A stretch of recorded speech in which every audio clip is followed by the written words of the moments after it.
boa noite, queridos irmãos, queridas irmãs, muita paz para todos nós, que os próximos momentos que vamos conviver com as lições do Mestre possam ser agradáveis e proveitosos para todos nós nos dois planos da vida, o plano material e o plano espiritual, cumprimentando também os irmãos e as irmãs que nos acompanham do campo invisível para nós.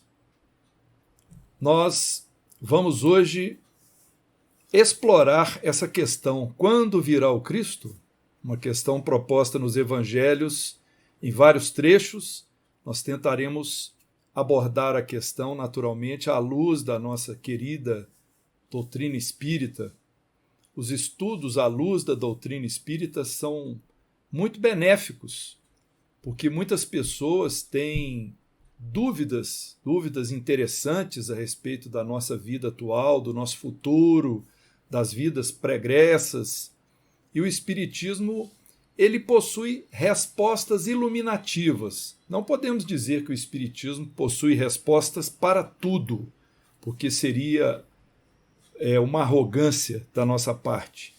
Mas dentro do seu campo de ação, e até o limite daquilo que foi revelado pelos Espíritos para a humanidade, há muitas respostas, sim, muitas respostas interessantes, porque o Espiritismo analisa as lições em profundidade, buscando, através do esclarecimento, alcançar para nós o consolo. E, por isso, o Espiritismo se propõe a diminuir o sofrimento no ser humano. O Espiritismo dá diretrizes de harmonia, de segurança, mesmo diante da grande problemática que é a dor. Nós acabamos de ouvir aí a leitura feita pelo nosso anfitrião, daquele trecho que Jesus fala, deixai que os mortos enterrem os seus mortos, na qual Emmanuel compara cadáver e morto. Faz uma divisão entre essas duas denominações. O cadáver é o corpo apodrecido, corpo sem vida. E o morto é o espírito que fugiu à vida, a vida útil, a vida de trabalho, a vida de evolução, de progresso. Então, muitas vezes, é justamente isso que acontece conosco. Estamos mortos porque estamos inativos com relação a essa necessidade de buscar a vida em termos do alinhamento nosso com a lei de Deus, com o cristianismo, podemos dizer assim, que vai nos oferecer como recompensa a felicidade vindoura, que não será a felicidade contemplativa, nem a felicidade de privilégios, benefícios, de facilidades, não, a felicidade de deveres cumpridos para com Deus. Isso é que é a verdadeira felicidade para o espírito. E assim o espírito vive, ele não fica morto, não fica adormecido. E a doutrina espírita traz para nós essas possibilidades, principalmente devido ao fundamento da reencarnação, que nos convida a vivermos ativamente e a procurarmos fazer o melhor agora, hoje, no momento presente. Então, por isso, esse conceito, esse preceito espírita, esse fundamento e as suas orientações funcionam para nós como uma metodologia evolutiva. E por tudo isso que nós explicamos até agora, o Espiritismo é uma doutrina que é psicoterapêutica, porque ela apresenta a causa do sofrimento, mas apresenta a terapia libertadora, para nos libertarmos do sofrimento. O Espiritismo também se devota a recuperar a mensagem original de Jesus. Isso é muito importante, pelos aspectos morais que essa mensagem nos traz, nos incentiva, pela forma como o Espiritismo interpreta a mensagem do Cristo, uma forma que nós consideramos lógica, adequada, correta, sem paramentos religiosos, de sacramentos, de rituais, procurando apenas facilitar o nosso aprendizado, o nosso entendimento. Nós reservamos para esse ponto da nossa fala um versículo da Epístola de Tiago, no seu capítulo 1, o versículo 27, quando esse discípulo de Jesus anotou o seguinte: a religião pura e imaculada para com Deus, nosso Pai, é esta: visitar os órfãos e as viúvas em suas tribulações e guardar-se da corrupção do mundo. Então, olha como que o apóstolo Tiago traduz o que seja religião, a nossa ligação com Deus. Como dissemos, sem a necessidade de paramentos e de rituais. Apenas o objetivo de visitar órfãos e viúvas, ou seja, praticar a caridade, nos aproximarmos do próximo, de suas necessidades, respeitar o próximo, sem egoísmos, nas tribulações, ou seja, nos momentos mais difíceis, e nos guardar da corrupção do mundo, que é justamente através do aprendizado moral que nós vamos aprender aos poucos aquilo que nós devemos fazer e principalmente o que nós não devemos fazer. Que nós até podemos fazer, mas não devemos, com vistas ao nosso avanço para a luz, avanço na direção de Deus. Como a doutrina espírita entende Jesus? É importante a gente fazer esse preâmbulo aqui, pelo que veremos mais adiante. Para o Espiritismo, Jesus não é o Deus absoluto. Deus é o Pai, é o Criador. Jesus é co-criador.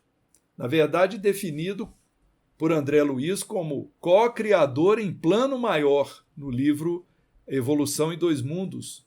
Jesus é o médium de Deus.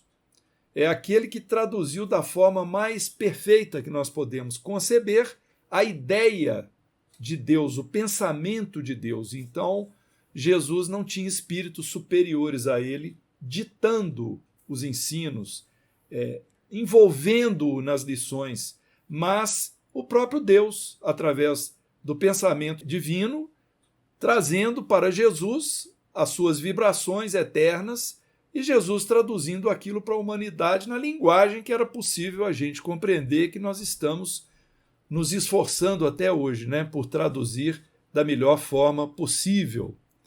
Jesus é o governador espiritual da Terra, no nosso entendimento. Kardec, em O Livro dos Espíritos, ele dirigiu aos espíritos superiores que o assessoraram na elaboração da codificação a seguinte questão, a de número 625. Qual o tipo mais perfeito que Deus tem oferecido ao homem para lhe servir de guia e modelo? A resposta foi simples: Jesus. Então, Jesus é o modelo mais perfeito para nos servir de guia e modelo. E Kardec complementou essa resposta com a seguinte observação: para o homem, Jesus constitui o tipo da perfeição moral a que a humanidade pode aspirar na Terra. Deus nolo oferece como o mais perfeito modelo, e a doutrina que ensinou é a expressão mais pura da lei do Senhor. Porque, sendo ele o mais puro de quantos têm aparecido na Terra, o Espírito Divino o animava, o que vem então corroborar aquilo que nós acabamos de explicar. Então, Jesus na Terra, é o que nós estamos falando agora, segundo a revelação do Espírito Emmanuel, no livro A Caminho da Luz, esse Cristo de Deus, porque Cristo é o Espírito puro, é um Espírito iluminado, um Espírito hiperevoluído, o Cristo, ele esteve em nossa região planetária por 2 vezes, segundo essa revelação de Emmanuel. A primeira, para criar as bases da construção do nosso planeta Terra. Ele pertencia à comunidade de espíritos puros que trataram de movimentar esses elementos da natureza para formar o nosso planeta escola, que milênios depois iria receber a humanidade como alunos. E a segunda vez que esteve na nossa região foi quando ele encarnou na Terra como Jesus, o Cristo, esse governador do nosso planeta, encarnado como Jesus, e a sua encarnação no planeta, ela teve o objetivo de acelerar a evolução da humanidade. Ora, muito bem, então, esta vinda do Cristo como Jesus, ela suscitou a ideia de um retorno possível, um retorno no futuro. Então, existe até hoje doutrinas ditas cristãs que propõem e divulgam o futuro retorno de Jesus ao plano físico terreno. A maioria dessas doutrinas, para não dizer todas, se apoiam nas Escrituras, ou seja, naquilo que ficou registrado nos Evangelhos, nas cartas que o Novo Testamento nos colecionou para nós, né? Essas Escrituras sagradas, para sustentar essa afirmação a respeito do retorno de Jesus. Segundo essas doutrinas, Jesus voltaria para, abre aspas, separar o joio do trigo, ou seja, as boas e as más almas, criar uma separação. Presidir ao juízo final, onde os bons terão seu lugar assegurado no paraíso e os maus serão condenados ao sofrimento eterno. Naturalmente, essas não são ideias espíritas, mas nós estamos aqui justificando a ideia da volta do Cristo com base nas Escrituras e o entendimento da maioria das doutrinas cristãs. Muito bem, então, de acordo com essas doutrinas religiosas, o que seria o juízo final? O juízo final seria o momento do último e derradeiro julgamento de Deus sobre todos os seres da terra. Entendendo-se que para muitas religiões, inclusive para a religião católica, Jesus e Deus são a mesma pessoa. Para o Espiritismo, nós já explicamos que não.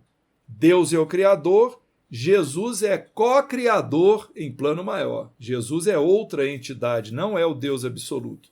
Mas no entendimento da maioria das doutrinas cristãs, Jesus seria o próprio Deus. Então ele faria, presidiria esse julgamento final, no juízo final, ou seja, o dia do juízo também é conhecido, comparado com o Apocalipse, ou seja, o final dos tempos. E esse juízo, então, seria, como dissemos, esse julgamento de todos os seres que passaram pela terra e que, principalmente, aqueles que não aceitam Jesus Cristo como sendo Filho de Deus, seriam condenados. Muito bem. E esse evento seria precedido pela ressurreição dos mortos e pela segunda vinda do Cristo. Então, nós estamos colocando aqui aquilo que seria de aceitação geral por doutrinas cristãs. Depois nós vamos abordar o entendimento da nossa doutrina. Nos evangelhos, nós encontramos narrativas que apontam para a segunda vinda de Jesus. Uma segunda vinda gloriosa para julgar, separar os bons dos maus, do juízo final, como dissemos, Ele permaneceria morando com os justos na terra. Grande parte dos cristãos, portanto, acredita nessa segunda vinda do Cristo. E até alguns espíritas também, porque tem a influência da sua religião de origem, porque muitas pessoas advêm do catolicismo para o espiritismo e acham que Jesus vai voltar de alguma forma. Os primeiros cristãos, que foram contemporâneos de Jesus, acreditaram, muitos deles, que Jesus voltaria em breve, até devido à divulgação que os apóstolos fizeram. Paulo, por exemplo, não foi contemporâneo de Jesus, mas Paulo divulgou, por exemplo, em sua carta aos Tessalonicenses, ele acreditava que Jesus voltaria ainda naquela sua existência.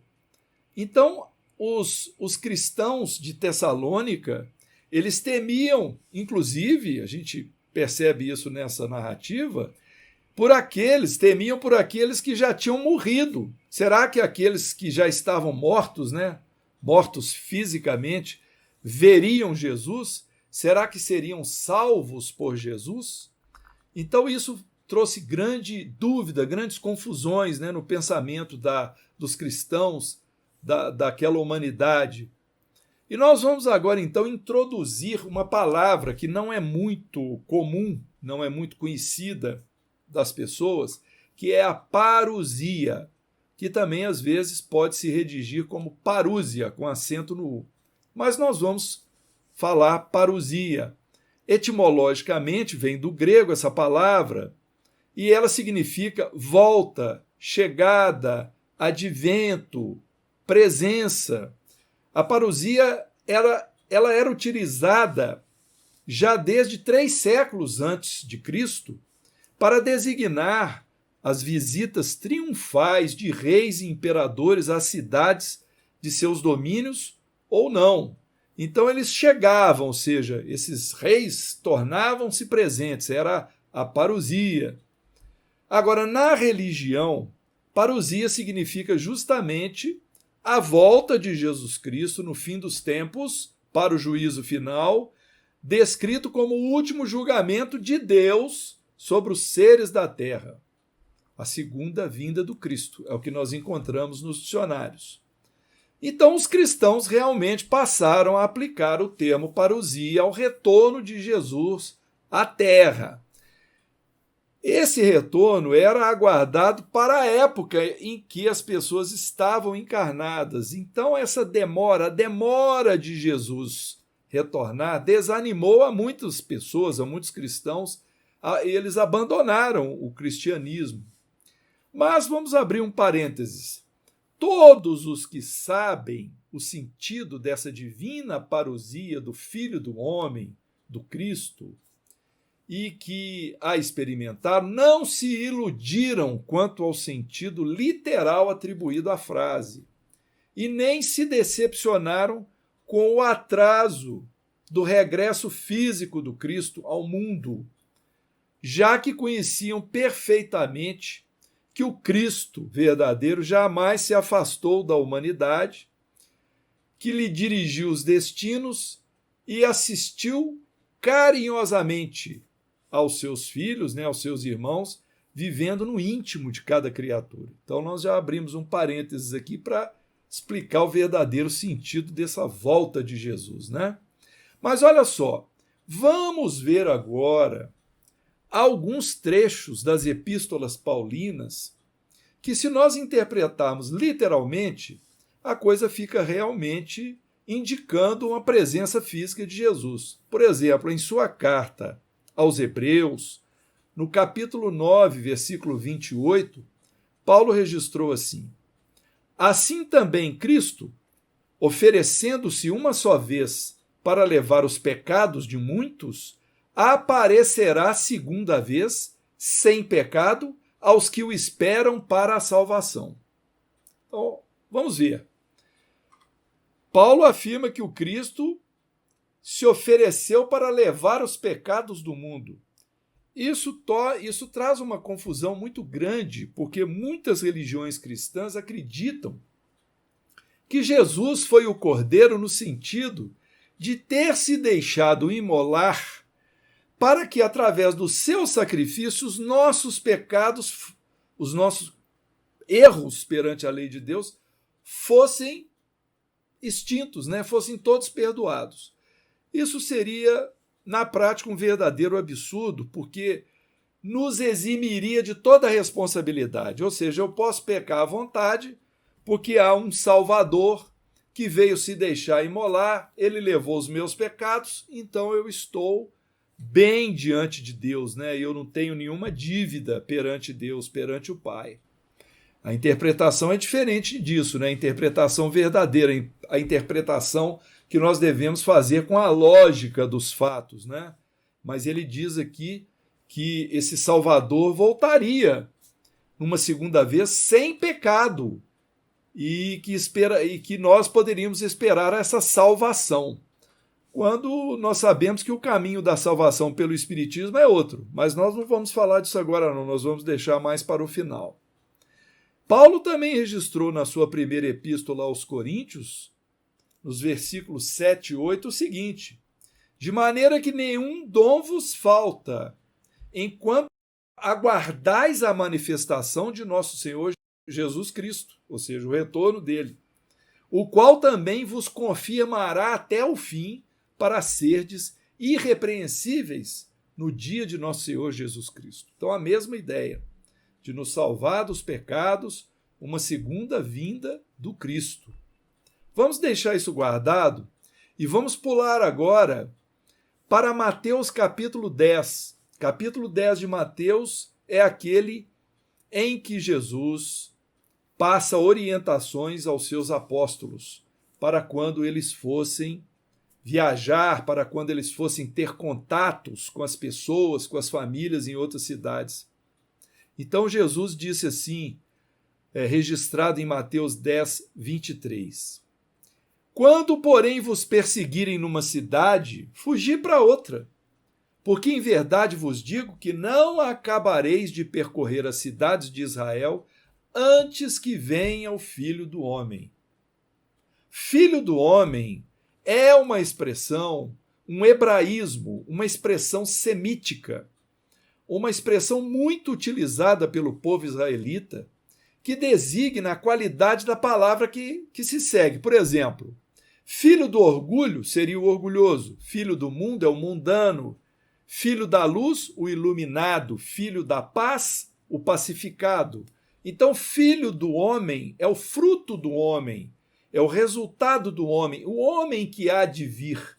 Então, Jesus se intitulava Filho do Homem, ou seja, o homem com seu estágio evolutivo mais avançado, mais evoluído.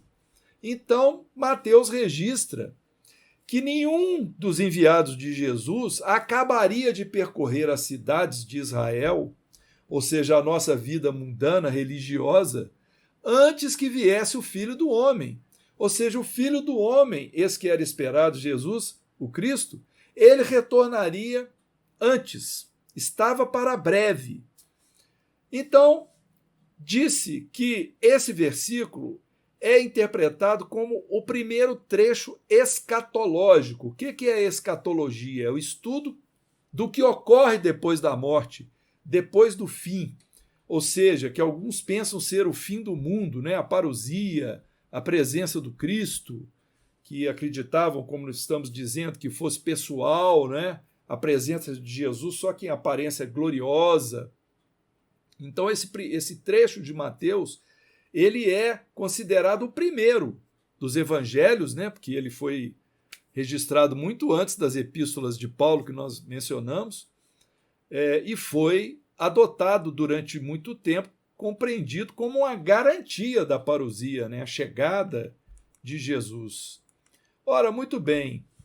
E Mateus, no capítulo 16 agora, ele registra assim, versículos 27 e 28, porque o Filho do Homem virá na glória de seu Pai, com os seus anjos, e então dará a cada um segundo as suas obras.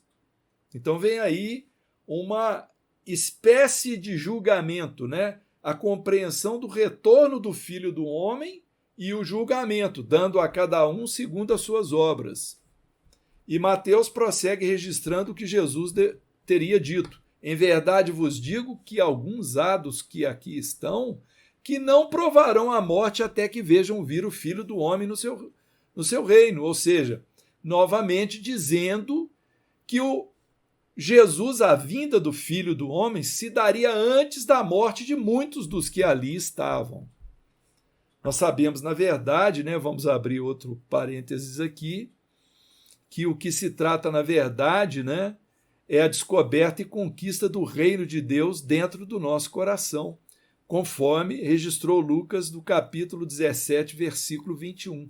O reino de Deus não vem com aparências exteriores, o reino de Deus está dentro de vós. Jesus prometeu aos seus discípulos que ele retornaria de novo. Isso ficou registrado em João, capítulo 14. quando ele diz assim: e se eu for e vos preparar o lugar, virei outra vez e vos tomarei para mim mesmo, para que onde eu estiver, estejai vós também. Então a promessa, eu virei novamente. A questão é, estamos interpretando corretamente essa vinda de Jesus? Será que ela é física? Será que é a presença de Jesus novamente conosco, como um homem? E também temos aqui em Atos uma promessa dos anjos de que Jesus viria de novo, pelo menos um entendimento que seria de uma mensagem angelical. Atos, capítulo 1, versículos 10 e 11. Estando eles com os olhos fitos no céu, enquanto ele subia, eis que junto deles apareceram 2 varões vestidos de branco, os quais lhe disseram: varões galileus, por que ficais aí olhando para o céu? Esse Jesus, que dentre vós foi elevado para o céu, há de vir assim como para o céu o vistes ir. Então, nova promessa de retorno de Jesus. O evangelista Lucas materializou a ideia desse retorno. No capítulo 21, ele registrou assim: então verão vir o Filho do Homem em uma nuvem, com poder e grande glória. Aí a materialização do retorno do Cristo de Deus. E Mateus também, no capítulo 24, versículo 27, porque assim como o relâmpago sai do Oriente e se mostra até o Ocidente, assim será também a vinda do Filho do Homem. Então, se nós olharmos para essas frases e a interpretação for literal, realmente nós vamos acreditar na presença do Cristo Jesus novamente, talvez com outro nome, provavelmente com outro corpo. Essa seria a ideia. E ele traria recompensas, porque Mateus, como nós já colocamos, no capítulo 16, porque o Filho do Homem há de vir na glória de seu Pai com seus anjos e retribuirá a cada um segundo as suas obras. Nós temos também aqui um trecho meio longo de Lucas, no capítulo 17, mas nós vamos abreviar para que a gente possa só percorrer aquilo que nos interessa. Lucas registrou assim: disse aos seus discípulos: dias virão em que desejareis ver um dos dias do Filho do Homem, e não o vereis. Seria o retorno do Cristo. Dir-vos-ão, ei-lo aqui, ei-lo ali, não vades, nem o sigais. E como aconteceu nos dias de Noé, assim será também nos dias do Filho do Homem. Comiam, bebiam, casavam, davam-se em casamento, até ao dia em que Noé entrou na arca e veio o dilúvio e os consumiu a todos. Como também, da mesma maneira, aconteceu nos dias de Ló. Comiam, bebiam, compravam, vendiam, plantavam, edificavam, mas no dia que Ló saiu de Sodoma, choveu do céu fogo e enxofre e os consumiu a todos. Assim será no dia em que o Filho do Homem há de manifestar. Então nós vemos claramente aqui a ideia do final dos tempos, da vinda do Cristo para o juízo final, para o julgamento, através de Noé, a destruição pela água, através do evento de Sodoma, a destruição pelo fogo. Então, uma interpretação literal, que era dada por igrejas ortodoxas, ela não nos satisfaz espiritualmente. Justamente por isso, que imaginam ser a volta do Cristo de uma forma espetacular, formidável, abarcando os céus para o juízo final, mas parece uma ideia, uma concepção infantil, resultante de um analfabetismo generalizado da Idade Média, ideias às vezes até ridículas.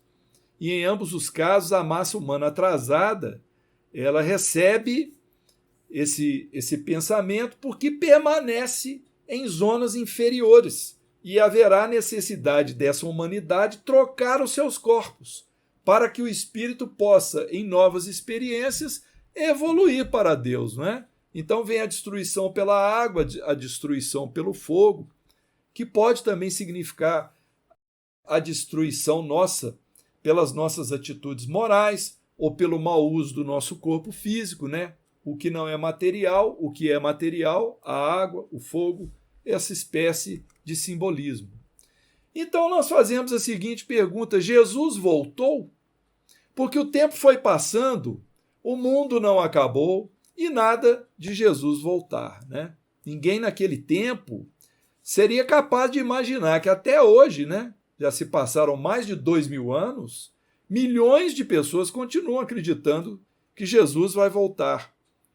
E então, depois de tantas oportunidades, né, de tanto tempo assim passado, começaram as interpretações das Escrituras a esse respeito, as mais diversas possíveis, e os líderes cristãos tentando contornar, né, a explicação por que Jesus ainda não voltou. E muito provavelmente, os primeiros cristãos, eles só adotaram o cristianismo como religião porque acreditavam que Jesus tinha ressuscitado dos mortos e que ele iria voltar em breve. Então é dentro dessa ideia mesmo. Achavam que o mundo ia acabar, precisavam aderir-se a Jesus para serem salvos. É evidente que algumas pessoas praticavam os ensinamentos de Jesus, né? Mas desde o primeiro século havia discussões sobre qual seria a maneira mais correta de seguir o ensino de Jesus. Só que isso fica restrito a uma elite intelectual, essas interpretações. A grande massa se converteu ao cristianismo porque encontrou um meio prático de salvação num mundo de dificuldades. Então, por exemplo, quando nós voltamos lá no Êxodo, um dos livros mosaicos, nós encontramos no capítulo 16 aquela descrição do maná que veio do céu e que o Senhor alimentou a todos com o maná. Essa ideia do maná, ela foi a mesma que, vamos dizer, alimentou o pensamento dos seguidores de Jesus, da multidão, após Jesus ter feito a segunda multiplicação dos pães, que ele se retirou e a multidão continuou seguindo. Por quê? Porque ali tinha uma forma fácil de ser alimentado, de sobreviver, de subsistir. Tem alguém, né? Tem um grande líder que está nos alimentando, o maná vindo do céu. Pois é, isso são equívocos interpretativos, porque as pessoas querem, desejam a volta do Cristo. Por quê? Para que ele resolva todos os nossos problemas, os problemas do mundo? Ora, isso não vai acontecer porque Jesus já veio e ele não resolveu todos os problemas do mundo. Ele não tirou os pecados do mundo, os pecados continuam. Porque quem tem que tirar os erros e os pecados, até explicando que pecado não é uma palavra muito utilizada por nós espíritas, porque pressupõe às vezes regras criadas por líderes religiosos e não aquelas vindas, né, na pureza do evangelho, das palavras de Jesus. Então, vejam bem, as pessoas buscando se salvar dos seus pecados, dos seus erros, querendo essa facilidade que venha um Salvador para poder colocá-las nessa posição, né, de liberadas dos seus erros, com a sua consciência tranquila. Então é uma fórmula que não vai funcionar, porque nós temos que alcançar a paz através do nosso íntimo. Então, na verdade, a humanidade, a maioria das pessoas, não deseja ter o trabalho de lapidar os seus próprios sentimentos, aprender a perdoar, relevar uma agressão, não revidar a uma ofensa, não vingar, ser honesto, ter respeito, ou seja, fazer mais pelos outros, ou fazer pelos outros assim como nós desejamos que façam por nós, não é? Mas nós podemos entender com muita tranquilidade que o Cristo nunca foi embora. Ele nunca nos deixou. Porque, olha, como que Mateus registrou no capítulo 28, no versículo 20, ele registrou assim: e eis que estou convosco todos os dias até a consumação do século. Então está aí a promessa de Jesus. Realmente, a presença dele é forte conosco, porque ele passou um ensinamento e aqueles que se ligam é que sentem a presença, não é? Como é que foi o convite dele ao discipulado? Se alguém quiser me seguir, negue-se a si mesmo, tome a sua cruz e siga-me.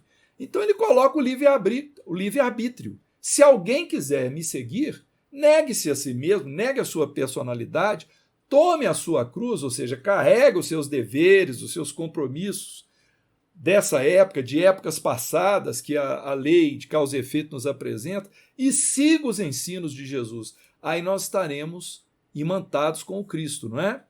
Então nós, na verdade, é que nos distanciamos do Cristo, de Jesus, dos seus ensinos.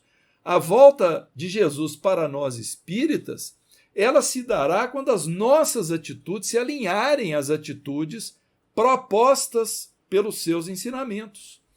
Nesse momento, a manjedoura de Jesus será o nosso coração, onde nós iremos realmente acolhê-lo. Só assim nós iremos compreender plenamente o ensino de Jesus, quando nós considerarmos que somos realmente seres multimilenares e que experimentamos muitas existências materiais, que vamos desenvolvendo as nossas potencialidades pouco a pouco e vamos crescendo em moralidade. Vamos imaginar se Jesus voltasse. Será que ele ia conseguir arrumar, né? Vamos falar assim numa linguagem mais vulgar, arrumar essa bagunça do mundo que nós criamos? Será que Jesus ia conseguir fazer isso com a simples presença dele aqui? Se ele não conseguiu lá atrás, por que ele haveria de conseguir agora? Porque nós íamos bagunçar tudo de novo. Nós íamos fazer a coisa toda errada, porque não dependemos de um agente externo para fazer acontecer. Nós dependemos desse agente externo, que é Jesus, para ele nos dar um ensino que nós vamos transformar num agente interno, e aí, fazendo a nossa própria transformação, nós haveremos de transformar o mundo, porque não tem como transformar o mundo externo se nós não transformarmos o mundo que existe dentro de nós em primeiro lugar, senão nada vai mudar. É um exemplo interessante, quando uma mãe vai lá e arruma a bagunça feita por um filho, né, uma criança, no quarto, se ela vai lá, arruma o quarto e não ensina o próprio filho a preservar a desarrumação, a manter o quarto arrumado e tal, o que vai acontecer? Ela vai virar de costa e a criança, o filho, vai desarrumar tudo novamente. Então é assim também conosco. Quem tem que tomar as providências para fazer valer a vinda do Cristo somos nós, e não ficarmos aqui esperando uma segunda vinda de um Salvador que irá fazer aí uma mágica, um milagre e consertar o mundo, tirar os pecados do mundo. Não é assim que a coisa irá funcionar, é o que a nossa lógica nos convida a acreditar. Se nós não seguirmos os ensinamentos do Cristo, o mundo será apenas um retrato dos sentimentos que nós levamos dentro de nós. Então Jesus, na verdade, não precisa voltar. O Cristo não precisa voltar. Ele está conosco quando nós seguimos os seus ensinamentos. É esse o sentido profundo, né, a verdadeira razão de ser do Evangelho de Jesus. É Jesus vivendo em nós, habitando em nós, porque nós convidamos a sua presença aqui nos mínimos momentos da nossa vida, procurando nos alinhar com o seu pensamento, procurando nos alinhar com aquilo que ele gostaria que nós vivêssemos, né? Que nós nos transformássemos também em filho do homem, ou seja, um estágio evolutivo mais avançado, fruto da nossa própria semeadura, do nosso próprio esforço. Então, as pessoas que não acreditam que nós possamos salvar por nós mesmos vão continuar aguardando uma salvação externa, porque ela é a forma mais fácil realmente de acontecer, não é? Como as pessoas, por exemplo, que possuem um vício orgânico qualquer e que depois tomam um remédio, medicamento, para consertar os efeitos daquele vício, quando na verdade o certo seria cortar o vício, evitar o vício, e aí não precisar do remédio. É a mesma coisa, né? Meus irmãos, minhas irmãs, quando nós não consideramos a reencarnação no nosso processo de crescimento, realmente fica difícil entender essas propostas, porque a reencarnação ela é para nós uma garantia de que nós teremos outras oportunidades, né? Uma existência de algumas décadas apenas na Terra jamais vai ser suficiente para nós desenvolvermos todas as nossas potencialidades, para que nós nos tornamos seres melhores, efetivamente, não é? A vida é eterna, por isso nós reencarnamos muitas vezes na Terra e a cada existência nós vamos aprendendo um pouco e esse aprendizado vai se somando, vai se agregando ao nosso ser. E nós temos o livre-arbítrio até para recusarmos o aprendizado. Não queremos aprender nada, recusarmos tudo que é de bom, tudo que viria a agregar à nossa evolução. Mas aí o que acontece se nós fizermos assim, atuarmos dessa forma com o nosso livre-arbítrio? A lei de causa e efeito vai promover uma série de constrangimentos e restrições nas existências porvindouras. E nós vamos passando por aquele sofrimento, por aquela retaliação que a própria vida nos traz, tipo de família que a gente vai cair, a escassez de recursos, limitações do corpo físico, às vezes até no cérebro, na visão, na locomoção, tudo isso vem retratar o nosso passado. E aí o espírito vai aprendendo com esses movimentos ao longo das suas reencarnações. Então não há, na verdade, nenhuma necessidade de um juízo final. Deus, na sua inteligência suprema, né, que é a causa primeira de todas as coisas, na sua infinita sabedoria e misericórdia, ele jamais imporia aos seus filhos um sofrimento eterno. Não tem sentido isso. Ao contrário, Deus nos concede oportunidade de regeneração através de uma nova existência, da reencarnação. Alguém poderia questionar: aquele que se arrepende sinceramente não é perdoado de imediato? De fato, o arrependimento é um passo importante para a evolução moral do espírito, mas é apenas o início da reparação, porque não exime o espírito da culpa de um mal que ele causou a outrem ou que causou a si próprio. Arrepender é apenas o pontapé inicial de ações que precisam vir em seguida. O espírito se refazer, o espírito se reconciliar com ele mesmo, com sua família, com os seus adversários. Então, é necessário corrigir o erro para que nós possamos seguir adiante. A nossa própria consciência vai nos cobrar as coisas, os erros que tivermos cometidos. Não há necessidade que haja um agente externo determinando um juízo final e, por consequência, o retorno de Jesus para essa finalidade.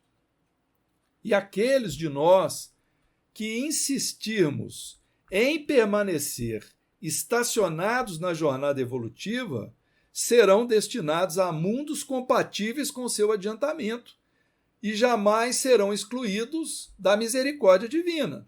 Mas, provavelmente, aqueles que insistirem nos erros e que estão cometendo violências terríveis e não se emendam, não é? Porque não podemos dizer que as pessoas não recebem as boas lições, os bons conselhos, porque recebem, direto ou indiretamente elas recebem, mas recusam esses conselhos e, pelo livre-arbítrio, preferem experimentar o mal. Então vai chegar um momento em que esses espíritos não habitarão mais o nosso planeta Terra. Eles terão que ser deslocados para mundos primitivos, em estágio evolutivo anterior ao da Terra. É somente dessa maneira como a Terra vai passar, né, do patamar de mundo de provas e expiações para mundo de regeneração.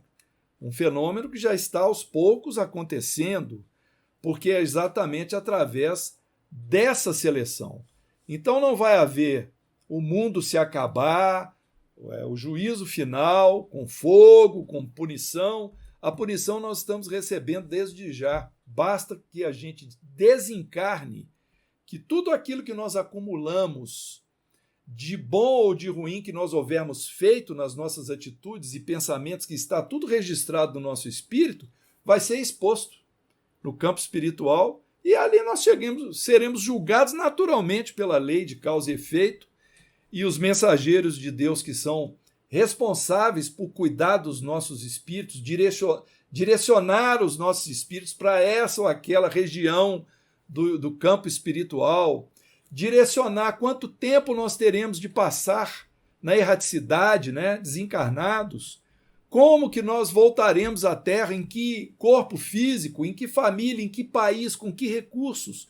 Tudo isso vai ser função das nossas necessidades, que família que nós vamos receber. Nós vamos conviver de perto com antigos amigos, afetos, ou com antigos adversários.